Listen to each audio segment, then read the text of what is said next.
ತಮಿಳುನಾಡಿಗೆ ಕಾವೇರಿ ನೀರು ಬಿಡಬೇಕೋ ಬಿಡಬಾರ್ದೋ ಈ ನಿರ್ಧಾರ ನಾಳೆಯ ಸರ್ವಪಕ್ಷ ಸಭೆಯಲ್ಲಿ ತೆಗೆದುಕೊಳ್ತೀವಿ ಅಂತ ಹೇಳಿ ಮುಖ್ಯಮಂತ್ರಿಗಳು ಹೇಳಿಕೆಯನ್ನ ಕೊಟ್ಟಿದ್ರು.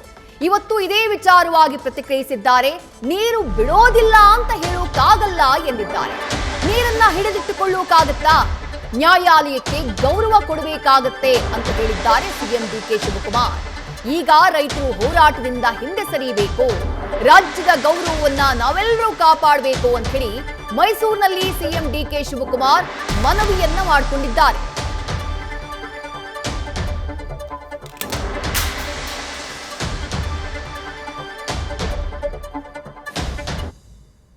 ನಿಮಗೆ ಬೇರೆ ಸಂದರ್ಭಕ್ಕೂ ಈಗ ಕೊಟ್ಟಿರೋದು ನಿಮ್ಗೆ ಅರ್ಧನೂ ಕೊಟ್ಟಿಲ್ಲ ಅಂತ ಹೇಳಿ ಅವರು ನಮ್ಮ ಅಥಾರಿಟಿಲಿ ನಮ್ಮ ಅಪ್ಲಿಕೇಶನ್ ರಿಜೆಕ್ಟ್ ಮಾಡಿದ್ದಾರೆ.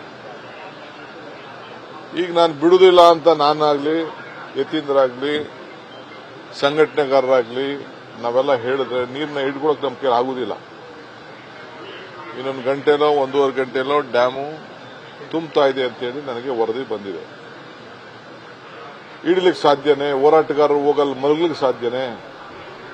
ಹಾಗಂತ ನೀರು ಬಿಡುವುದಿಲ್ಲ ಅಂತ ಹೇಳಿ ದಯವಿಟ್ಟು ಹೋರಾಟಗಾರರು ಯಾರು ಹೋಗಬಾರ್ದು, ಅಲ್ಲಿ ನೀರನ್ನ ಹಿಡ್ಕೊಳ್ಳೋಕ್ಕೂ ಪ್ರಯತ್ನ ಪಡಬಾರ್ದು.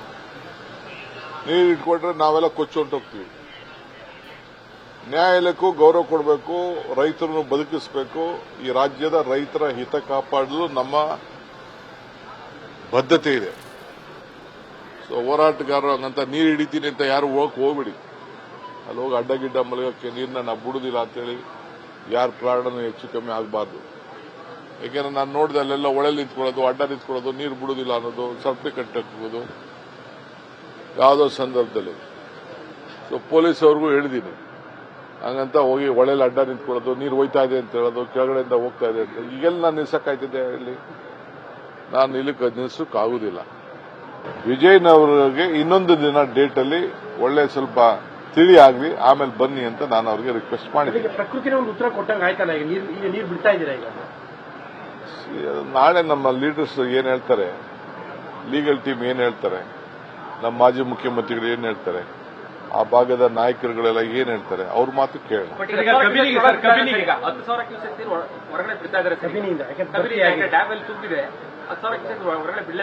ನನಗೆ ಗೊತ್ತಿಲ್ಲ ಇನ್ನ, ದಯವಿಟ್ಟು ಅದಕ್ಕೆ ಅಡ್ಡಗಿಡ್ಡ ಹಾಕಕ್ಕೆ ಹೋಗ್ಬೇಡಿ ಅಂತ ಹೇಳ್ತಾ ಇದ್ದೀನಿ. ನಿಮ್ಗೆ ಬೇರೆ ತಮಿಳುನಾಡಿಗೆ ಕಾವೇರಿ ನೀರು ಹರಿಸುವಂತಹ ವಿಚಾರಕ್ಕೆ ಸಂಬಂಧಪಟ್ಟ ಹಾಗೆ ಸರ್ಕಾರ ಇನ್ನೂ ಯಾವುದೇ ನಿರ್ಧಾರಕ್ಕೆ ಬಂದಿಲ್ಲ. ಸಿಡಬ್ಲ್ಯೂಎಂಎ ಆದೇಶವನ್ನ ಪಾಲಿಸಬೇಕೋ ಇಲ್ವೋ, ಏನ್ ತೀರ್ಮಾನವನ್ನ ತೆಗೆದುಕೊಳ್ಬೇಕು, ಅದಕ್ಕಾಗಿಯೇ ಸರ್ವಪಕ್ಷ ಸಭೆ ನಾಳೆ ನಡೀತಾ ಇದೆ. ಆ ಸರ್ವಪಕ್ಷ ಸಭೆಯಲ್ಲಿ ಮಾಜಿ ಸಿಎಂಗಳು, ವಿಪಕ್ಷದ ನಾಯಕರು, ಕಾನೂನು ತಜ್ಞರು, ನೀರಾವರಿ ತಜ್ಞರು ಎಲ್ಲರ ಜೊತೆ ಮಾತನಾಡಿ ತೀರ್ಮಾನವನ್ನ ತೆಗೆದುಕೊಳ್ಳಲಾಗುತ್ತೆ ಅನ್ನೋದು ಡಿಕೆ ಶಿವಕುಮಾರ್ ಅವರ ಮಾತು. ಮತ್ತೊಂದನ್ನ ಸೂಚ್ಯವಾಗಿ ಹೇಳಿದ್ದಾರೆ, ಯಾವುದೇ ಕಾರಣಕ್ಕೂ ಕಾನೂನನ್ನ ಧಿಕ್ಕರಿಸಿ ಹೋಗೋದಕ್ಕೆ ಸಾಧ್ಯ ಇಲ್ವಲ್ಲ. ಈಗ ನೀರನ್ನ ಬಿಡದೆ ಹಿಡಿದಿಟ್ಟುಕೊಳ್ಳೋದಕ್ಕಂತೂ ಸಾಧ್ಯ ಇಲ್ಲ. ಮಳೆ ಬಂದ್ರೆ ತನ್ನಿಂತಾನೇ ನೀರು ಹರಿದು ಹೋಗುತ್ತೆ, ಭಾರಿ ಪ್ರಮಾಣದಲ್ಲಿ ಮಳೆಯಾದಂತಹ ಸಂದರ್ಭದಲ್ಲಿ. ಅದರ ಜೊತೆಗೆ ರೈತರು ಏನು ಕಾವೇರಿಗಾಗಿ ಹೋರಾಟಕ್ಕಿಳಿದಿದ್ದಾರೆ, ಹೋರಾಟಕ್ಕಿಳಿಯುವಂತಹ ಕಾರಣವನ್ನ ಇಟ್ಕೊಂಡು ಈ ನದಿಗಿಳಿಯೋದು, ಹೊಳೆಗಿಳಿಯೋದು, ಈ ರೀತಿಯಾದಂತಹ ದುಸ್ಸಾಹಸಗಳಿಗೆ ಕೈ ಹಾಕ್ತಿದ್ದಾರೆ. ಅಂಥದ್ದನ್ನ ಮಾಡೋದಕ್ಕೆ ಹೋಗಬೇಡಿ, ನಿಮ್ಮ ಪ್ರಾಣಕ್ಕೆ ಸಂಚಕಾರವನ್ನ ತಂದುಕೊಳ್ಳೋದಕ್ಕೆ ಹೋಗಬೇಡಿ. ರಾಜ್ಯ ಸರ್ಕಾರ ಕಾವೇರಿಯ ಹಿತ ಕಾಯೋಕೆ, ರಾಜ್ಯದ ರೈತರ ಹಿತ ಕಾಯೋದಕ್ಕೆ ಬದ್ಧವಾಗಿದೆ.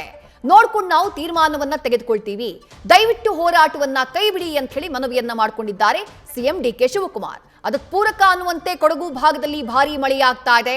ಮಳೆ ಆಯ್ತು ಅಂತಂದ್ರೆ ಕಾವೇರಿ ಜಲಾನಯನ ಪ್ರದೇಶದಲ್ಲಿ ಒಂದು ರೀತಿ ಸಂಭ್ರಮದ ಕ್ಷಣ. ಯಾಕಂದ್ರೆ 4 ಕಾವೇರಿ ಕೊಳ್ಳದ 4 ಜಲಾಶಯಗಳು, ಅದರಲ್ಲೂ ಪ್ರಮುಖವಾಗಿರುವಂತಹ ಕೆಆರ್ಎಸ್ ಜಲಾಶಯ, ಕೇವಲ 36% ನೀರಿದೆ ಕೆಆರ್ಎಸ್ ಜಲಾಶಯದಲ್ಲಿ.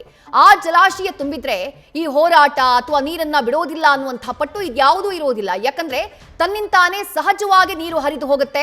ಕಾವೇರಿ ಜಲಾನಯನ ಭಾಗದ ರೈತರ ಆತಂಕ, ಕಳವಳ ಏನಿದೆ, ಮಳೆ ಆಗಿಲ್ಲ ಅನ್ನುವಂತಹ ಕಾರಣಕ್ಕಾಗಿ ಎದ್ದಿರುವಂತಹ ಆತಂಕ, ಎದ್ದಿರುವಂತಹ ಸಂಕಟ ಏನಿದೆ, ಅದೆಲ್ಲವೂ ತನ್ನಿಂತಾನೇ ದೂರ ಆಗುತ್ತೆ.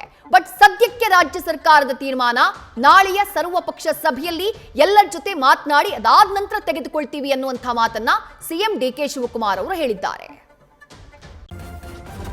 ನ್ಯೂಸ್ ಫಸ್ಟ್ ನಿರ್ಭೀತಿಯಿಂದ ನಿಮ್ಮ ಪರವಾಗಿ.